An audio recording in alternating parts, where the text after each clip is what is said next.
Salut, je suis ravi de vous retrouver pour une nouvelle vidéo de découverte des patrimoines de la région Occitanie. Je me trouve sur les terres de Lozère, en plein cœur du superbe parc national des Cévennes, et aujourd'hui, j'avais envie de vous parler d'un patrimoine relativement menacé, un patrimoine qui façonne les paysages de Lozère depuis des siècles, qui sert à irriguer les terres qui nous entourent en utilisant simplement la gravité, les béals. Alors je vous vois un petit peu interloqué par ce terme, mais rassurez-vous, à quelques minutes d'ici, Bernard nous attend dans le hameau de Felgerolles. Il est président d'une association qui entretient et valorise un béal. C'est l'homme de la situation pour tout nous expliquer sur ce patrimoine.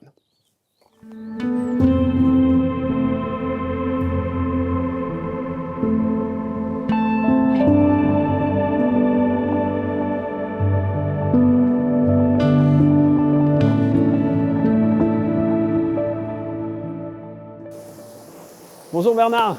Bonjour Thomas, bienvenue à Felgerolles. Merci beaucoup. Dites-moi, c'est vraiment magnifique ici. Racontez-moi, on est où? Parce qu'on est sur des pentes là, le mont Lozère est pas loin. C'est les pentes du mont Lozère. Felgerolles est un village situé sur le versant sud du mont Lozère, à 1200 mètres d'altitude. D'accord, un village qui m'a l'air vraiment relativement préservé. Hein. C'est un village, je dirais, particulièrement préservé parce qu'il est situé en zone cœur du parc national des Cévennes, où la réglementation de rénovation est particulièrement sévère et on n'a pas le droit de faire de nouvelles constructions. Mais c'est ce qui permet d'avoir aujourd'hui ce cadre charmant là autour de nous. On a l'impression d'un village qui a traversé effectivement les siècles. Combien d'habitants ici à l'année?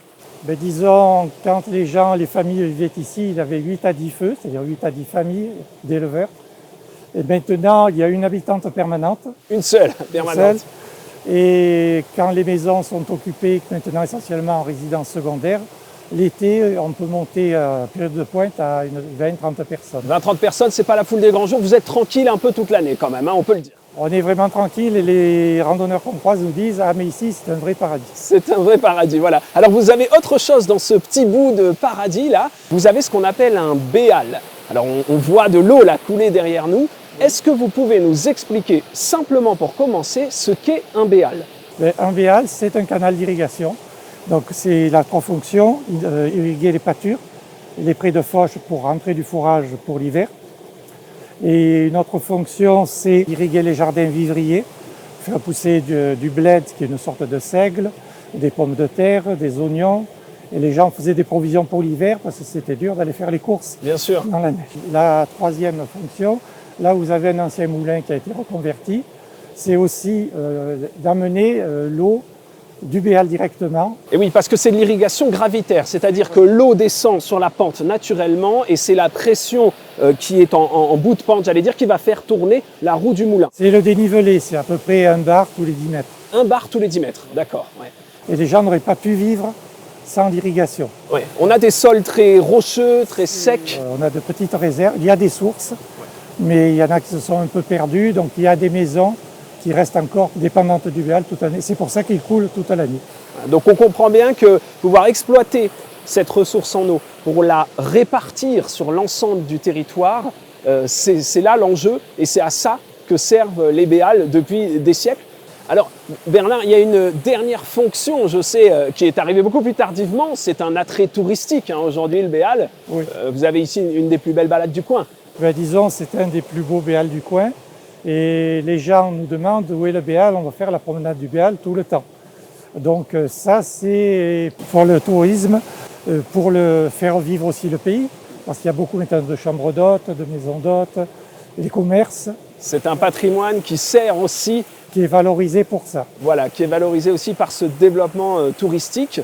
Bernard, je vous propose que tous les deux, on remonte un peu ce béal, oui. Et puis vous allez nous raconter comment il a été construit, de quand il date, et peut-être même comment il s'entretient, parce que c'est un patrimoine assez fragile. On y va ?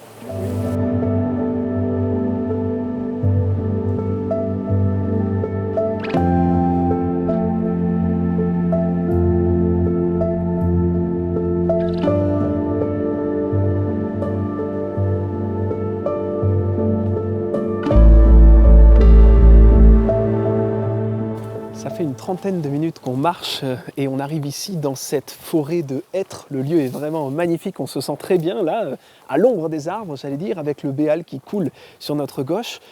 Bernard, racontez-moi, de quand date ce Béal et surtout, est-ce qu'il est très long?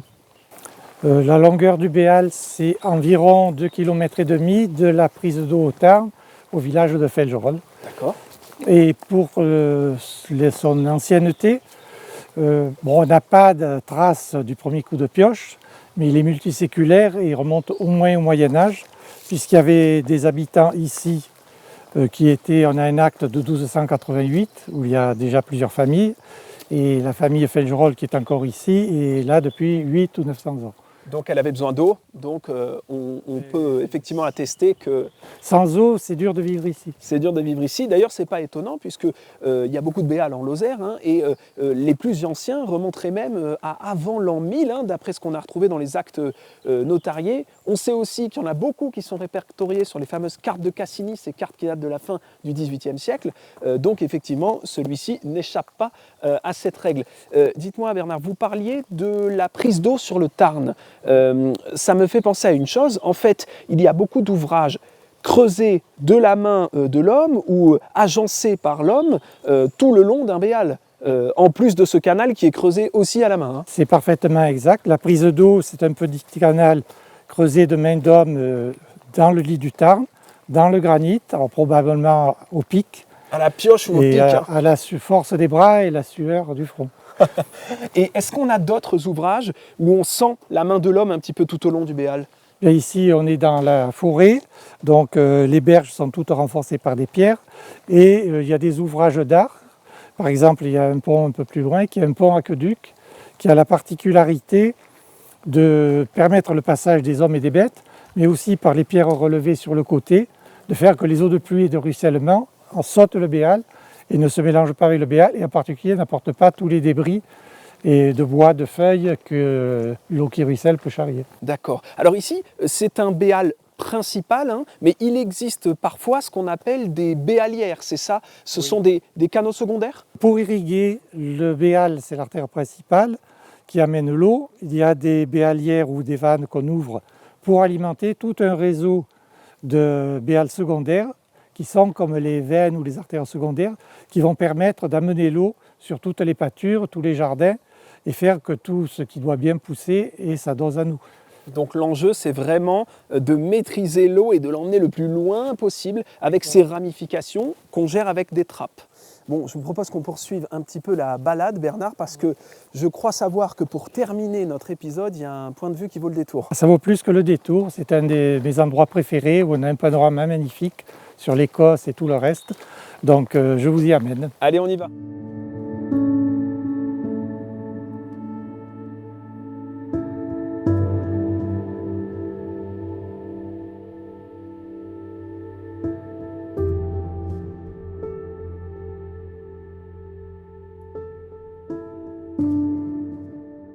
Bernard, on n'est pas bien ici.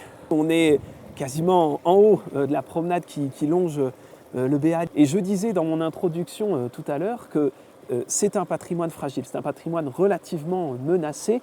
Est-ce que vous pourriez nous dire pourquoi? Est-ce que ça commence peut-être par la nécessité de l'entretenir? Est-ce que c'est ça qui le menace? Bien, le Béal, effectivement, est un canal creusé de main d'homme qui doit s'entretenir. L'entretien est lourd et les dégradations, si elles s'accumulent, bien un jour, elles ne fonctionnent plus. Donc pour ça, le Béal est régi par une association syndicale dormante, mais comme elle est dormante, c'est l'association pour le village de Felgerolles qui a pris le relais. Donc c'est vous, vos collègues bénévoles, qui entretenez avec des outils, avec votre énergie au quotidien, là, toute l'année, ce béal. Ça se passe ici en Lozère, dans d'autres béals aussi. Dans le Gard, je sais, les béals dépendent beaucoup de l'énergie des bénévoles pour les entretenir. C'est tout à fait le cas. Pour l'entretenir, nous avons un potentiel humain limité, mais nous faisons des journées de travaux collectifs, un peu comme au Moyen-Âge. On est un peu débordé vu le potentiel humain qu'on a. Donc on essaie de maintenir le béal la tête hors de l'eau.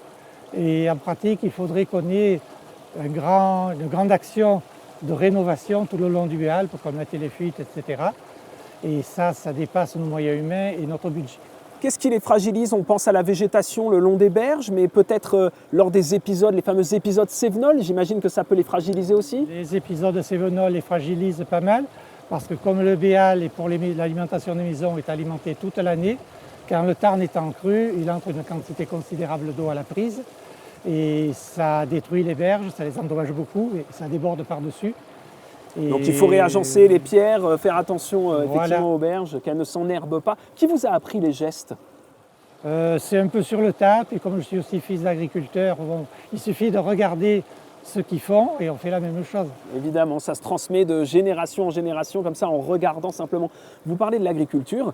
Est-ce que là aussi, il n'y a pas quelque chose qui fait que les béals sont peut-être de moins en moins utilisés? On a moins d'agriculteurs, des plus grandes parcelles, et tout ça amène à moins d'utilisation.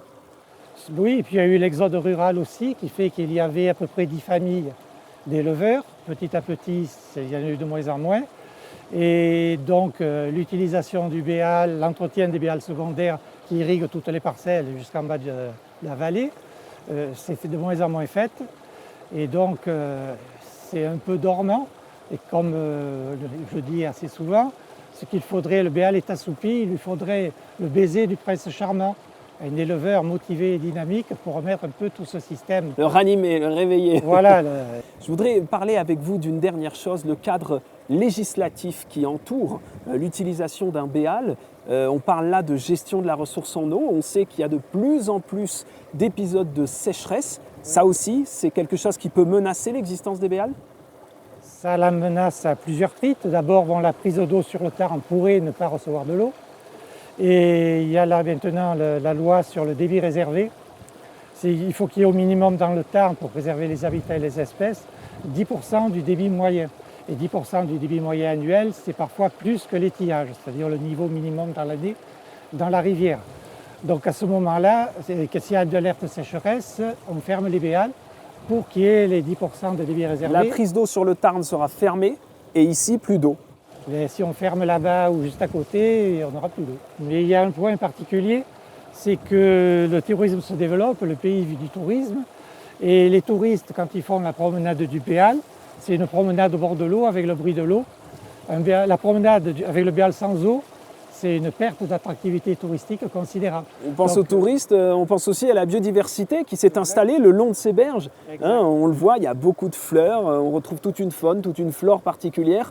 Plus d'eau, c'est évidemment condamner une grande partie de cette biodiversité. Mais si on pouvait avoir un débit touristique réservé qui en même temps servirait à la biodiversité, on serait ravis. On mettrait tout le monde d'accord. Bon Bernard, merci beaucoup de nous avoir expliqué, raconté ce patrimoine et de nous avoir emmenés ici sur les hauteurs de Felgerolles pour découvrir ce qu'est un béal. Peut-être avant de se laisser une chose, vous m'avez dit tout à l'heure que cet endroit vous inspirez particulièrement, vous rappelez un poème italien. Disons que quand j'arrive ici, le panorama est ouvert à plus de 180 degrés et chaque fois ça me rappelle un poème que j'ai appris dans mes études italiennes, d'un poète qui a eu une impression au lever de soleil sur l'Adriatique à l'époque de la guerre de 14-18. C'est « m'illumino d'immenso ». Je m'illumine d'immensité. Je m'illumine d'immensité, c'est fabuleux, c'est magnifique. Je pense qu'on va terminer là-dessus et je crois que nos spectateurs la sentent bien, l'immensité ici qui est derrière nous. Merci encore Bernard de nous avoir guidés et de nous avoir expliqué tout ce patrimoine. Merci à vous. Tout le plaisir a été pour moi.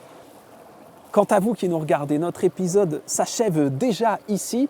Mais surtout, n'oubliez pas, si vous aussi vous voulez découvrir les trésors patrimoniaux de la région Occitanie et notamment le fameux béal de Felgerolles, une occasion à ne pas manquer, les Journées européennes du patrimoine. Ça se passe les 16 et 17 septembre 2023 et ce sont près de 2500 événements et sites qui vous attendent dans toute la région. Avant de terminer cet épisode, on va remercier particulièrement la Direction régionale des affaires culturelles d'Occitanie qui produit cette série de vidéos.